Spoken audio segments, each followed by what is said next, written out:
Have you heard of cold lava? Sounds like an oxymoron. How can lava be cold? But cold lava is when ash mixes with heavy rains and flows down the slope of a volcano. It destroys everything in its path, including people and homes.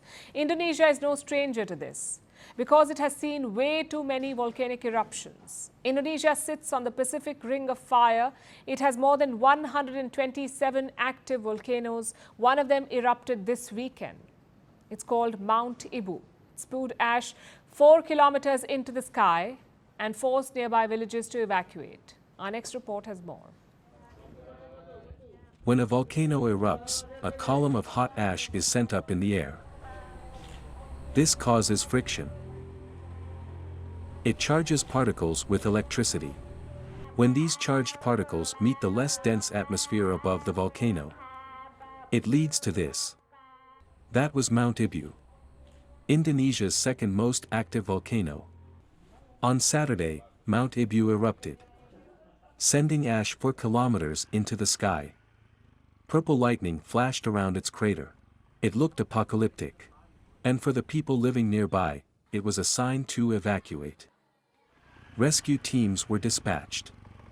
People were put in pickup trucks. They were moved to emergency shelters. No one knows how many people were evacuated. But a huge radius near the volcano was cleared. Indonesia is bracing for more eruptions. Mount Ibu erupted around 21,000 times last year. So it is very active. And Indonesia is not new to destruction from volcanic eruptions. Around 41 people were killed in Sumatra. This after flash floods and cold lava flowed into the homes of people.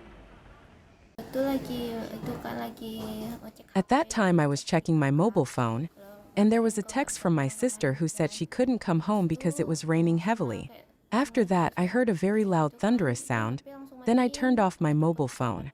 Suddenly the lights went out and the water rushed in. I didn't have time to stand up, and I no longer had time to run and was just washed away by the flood. Cold lava is often like a slurry of wet concrete. It's a mixture of rock and volcanic material. When it rains, it rapidly flows down the slope of the volcano. This lava can flow at hundreds of kilometers per hour. It can go as much as 60 kilometers away from the volcano. Anything that stands in its path is at risk. When Mount Merapi exploded, the same thing happened. Heavy rain swept ash and rocks down the volcano's slope. Homes were destroyed. People died. And 2 whole districts were inundated. Indonesia is no stranger to volcanoes or volcanic eruptions.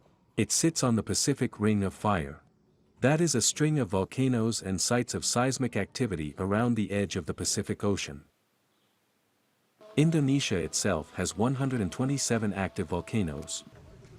And one or the other is always erupting. We didn't get the alert as we evacuated to other places far from here, but we saw posts on social media from our friends and relatives about the eruption, with all the fire blazing high, rocks, ash, heavy rain happening at the same time. So we ran even further. This time it was worse. Which means Indonesia must boost its preparedness for a disaster like this.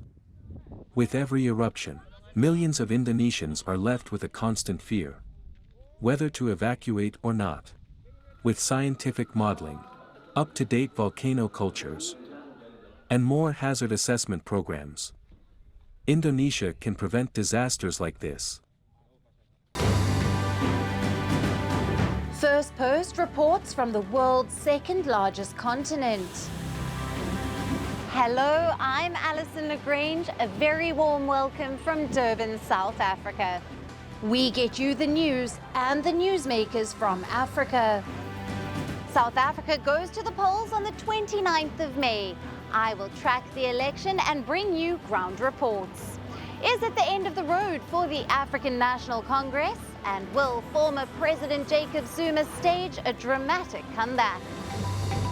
From elections to climate change to innovations and opportunities. As the world's attention shifts, we report from Africa the heart of the global south. Join me every weekday live on First Post.